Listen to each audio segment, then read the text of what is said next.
Hi everyone, it's your weekly video for me explaining the assignments and stuff. The intro and outlines came in very strong, and that was great.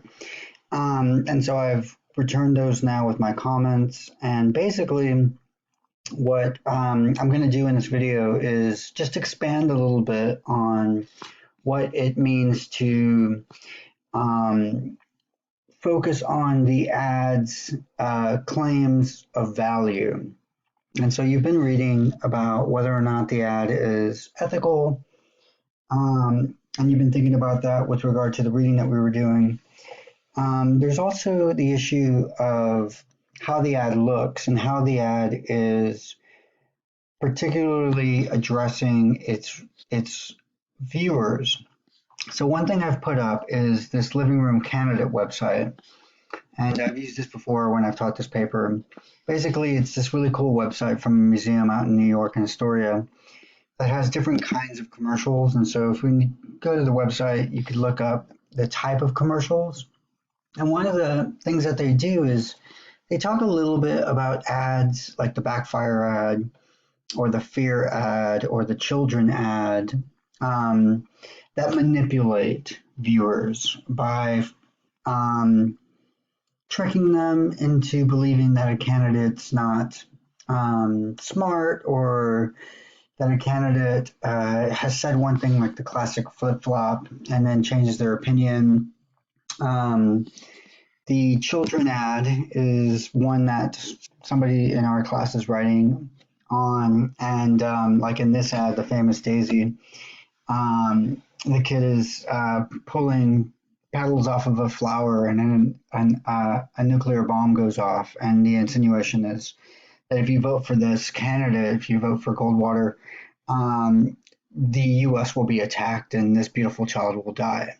And so it's this very manipulative ad. And then finally, you just go straight to the fear ads, and you want to ask yourself, is the ad being honest with its viewers? Is it, or is it trying to trick viewers? Is it, and so it's a slightly harder thing to understand when you're analyzing it. But, I think we all know when a commercial is just not playing fair, when it tries to trick you into believing certain information. So the other last thing I want to talk about with regard to your paper and the way that it's going to be outlined is that you'll notice in the rubric, there's often a section that says that you consider the opposing viewpoint.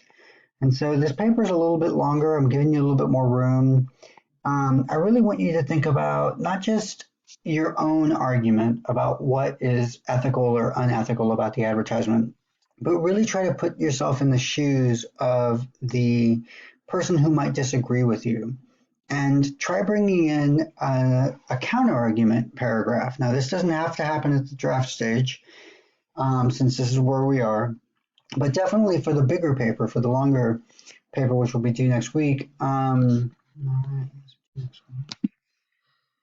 see, the final paper, is due Monday.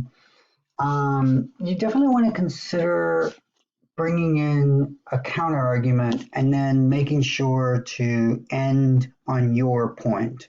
So if you were to say, for all that this ad is ethical, it is, after all, an attack ad. And attack ads can be particularly nasty. Sometimes they sort of poke fun at a candidate, or they make a candidate look dumb. And this isn't ethical. But, unlike other ads that are just really nasty, this one is doing it in a very fair and even-handed way. So even though it's got an element of an unethical attack in it, it does it in a fair way, or, something like that, where you're bringing in a counter argument and contending with it. Okay, thanks. I'm around. Give me questions, comments.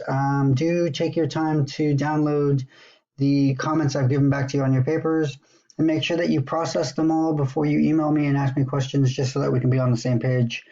And yeah, good luck with the drafts. I'll be setting up another round of peer review. I'm going to be grading the old peer review so that you can get the comments as you start peer reviewing again this week.